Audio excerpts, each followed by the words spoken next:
మెడ్ plus లో అదే medicine అదే క్వాలిటీ, మార్కెటింగ్, డిస్ట్రిబ్యూషన్, ఇంకోటి అంటూ వీళ్ళకి అదనపు ఛార్జీలు ఉండవు. అందువల్లే 50 to 80% డిస్కౌంట్ లో మనకు అందిస్తున్నారు. సాధారణంగా సెడెంటరీ లైఫ్ స్టైల్, ఒబేసిటీ అవి చాలా రెండు కీలకమైన పాయింట్స్. సో ఇవి అంటే ఇప్పుడు 30-35 ఏళ్ళ ఐటీ ఉద్యోగి యొక్క మోకాల్ని మెకానికల్లీ ఎట్లా ప్రభావితం చేస్తున్నాయి? సో దాని ద్వారా ఎందుకు ఎర్లీగా వాళ్ళు వస్తున్నారు? సో ముఖ్యంగా ఐటీ ఉద్యోగులనే కాదండి, ఏదన్నా సెడెంటరీ లైఫ్ స్టైల్లో చాలా మందికి ఒక అపోహ ఉంటుంది, నడిస్తే తొందరగా అరిగిపోతే మోకాళ్ళు నడవకూడదని. ఇది ఎంతవరకు నిజం అన్నది, మోకాలు నొప్పి వచ్చిన తర్వాత కూడా నాకు మోకాలు నొప్పులు స్టార్ట్ అయిపోయాయండి, నేను నడవకుండా ఉంటే తగ్గిపోతాయి, నడిస్తే ఇంకా తొందరగా అరిగిపోతాయంట కదా.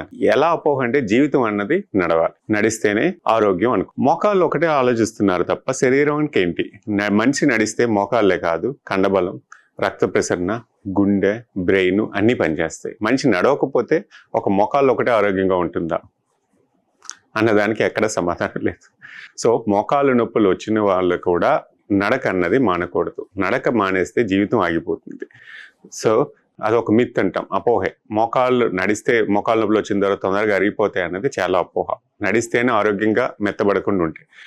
నడక తగ్గిపోయేసరికి ఏ వయసు వారికన్నా కాల్షియం అన్నది తగ్గిపోతుంది బోన్లో. ఇది ఒక ప్రక్రియ. మనం తిన్నదంతా డైజెస్ట్ అవ్వాలి, బోన్స్కి కావాలి, స్ట్రెంగ్త్ కావాలి అనే దానికి ఒక సైకిల్ లాగా జరుగుతూ ఉండాలి. ఎక్కడైతే నడక ఈ బ్యాలెన్స్ తప్పుతుందో బోన్స్ వీక్ అవుతాయి, కండరాలు కూడా వీక్ అవుతాయి. ఈ వీక్నెస్ వల్ల అరుగుదల ఇంకా తొందరగా పెరిగే అవకాశం ఉందే తప్ప తగ్గే అవకాశం కాదు.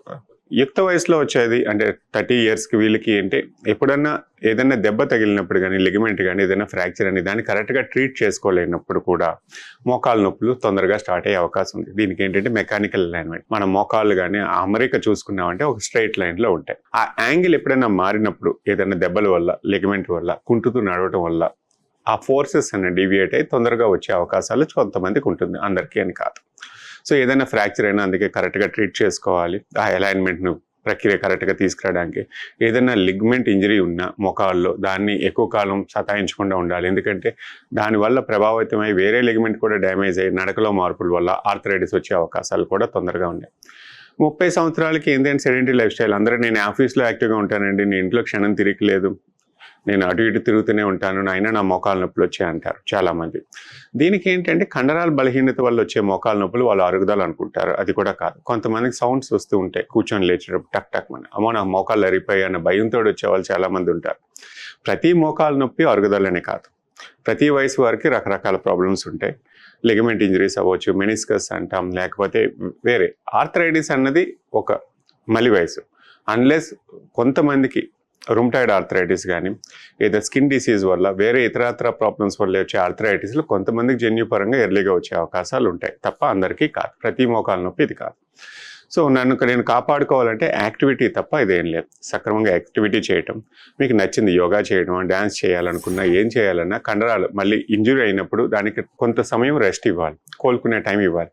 కోలుకోకుండా ఏది ప్రక్రియ ముందుకు చేసినా దాన్ని ఇంకా పెంచుతున్నారే తప్ప ఇది కాదు. కొంతమంది మ్యారథాన్ రన్నర్స్ ఉంటారు, అవును నాకు ఇబ్బంది పెడుతుందండి స్టార్ట్ అంటే ఆ బాడీ కోలుకునే టైం ఇస్తే మళ్ళీ అది రికవర్ అయ్యి మళ్ళీ స్టార్ట్ చేస్తూ ఉంటారు. అంతే తప్ప రికవరీ టైం ఇవ్వకుండా దాన్ని సతాయించినప్పుడు అవి కూడా ఇంజరీ ప్రోన్ ఎక్కువ అవుతూ ఉంటాయి. చాలా మందిని చూస్తుంటాం, ఈ ఐటీ ప్రొఫెషనల్స్ అందరూ, నాకు నడుము నొప్పి వచ్చేసిందండి, నాకు ఇంకా ఎంఆర్ఐ తీయించేసండి ఏదో తెలుసుకుంటాం. ప్రతి నొప్పికి ఎంఆర్ఐలో కారణం చూపించు, చాలా మందికి అది తెలియదు. ఎంఆర్ఐ చేయించుకొని వస్తారు, ఏమీ లేదని చెప్తే ఏమీ లేదండి ఎంఆర్ఐలో నాకు నొప్పి తగ్గట్లేదు అంటారు. ఎంఆర్ఐలో ఏదో కనిపించదు, ఏదైనా డ్యామేజ్ అయ్యింది, పర్టికులర్గా ఆర్గానిక్ ప్రాబ్లం అంటే ఏదైనా డిస్క్ ప్రాబ్లం ఉన్నా లేకపోతే ఏదైనా డ్యామేజ్ ఉన్నా సాంకేతికంగా కొన్ని చూడగలుగుతాయి ఎంఆర్ఐలో. మీ నొప్పి వచ్చిందని ఎంఆర్ఐలో చేయించుకుంటే ప్రతి నొప్పికి అది కారణం చెప్పదు. సో నొప్పికి, నడు నొప్పికి 30 సంవత్సరాలు అన్నారు, నడు నొప్పి చాలామంది చూస్తారు. ఈ నడు నొప్పికి ఎన్ని కారణాలు ఉంటాయో ఒక్కసారి ఆలోచిద్దాం. కూర్చునే విధానం, లైఫ్ స్టైల్ లేకపోవడం, ఎక్సర్సైజ్ లేకపోవడం, విటమిన్ లోపం, సైకలాజికల్ ప్రాబ్లమ్స్, నిద్ర లేకపోవడం, డిప్రెషన్తో ఉన్నవాళ్ళు, ఇవన్నీ ఫ్యాక్టర్స్ కూడా ఒక నొప్పికి కారణం అవుతాయి. ఎప్పుడు నొప్పికి ఒక్క ఫ్యాక్టర్ అంటూ ఉంటుంది. ఎన్ని ఫ్యాక్టర్స్, ఏదైనా పెయిన్ రిఫ్లెక్స్ అనేది బ్రెయిన్ నుంచే రావాలి. సో ఏ ఫ్యాక్టర్ కరెక్ట్గా లేకపోయినా నొప్పికి కారణం అవుతుంది. కొన్ని రకాలుగా మందులు ఇస్తే ఆ పూటకు తగ్గుతుంది. సో ట్రీట్మెంట్ అన్నది మనం సైకలాజికల్గా స్ట్రెస్ ఫ్రీగా లైఫ్ లీడ్ చేయడమే మెయిన్ ఇంపార్టెంట్ అవుతుంది. దానికి ఫిట్నెస్ కూడా సహకరించాలి. సో ఒక ఫ్యాక్టర్ మీద ఏ నొప్పి ఉండదు, రకరకాల ఫ్యాక్టర్స్ ఉంటాయి. నడిస్తే ఆరోగ్యం ఎందుకు అంటున్నాం అంటే, నడిస్తే ఒక కండరాలే కాదు, కదలిక గుండెకి, బ్రెయిన్కి హ్యాపీ హార్మోన్స్ రిలీజ్ అవటం, ఈ ఫ్రస్ట్రేషన్స్, స్ట్రెస్ ఫ్రీ లైఫ్ కూడా అవుతుంది.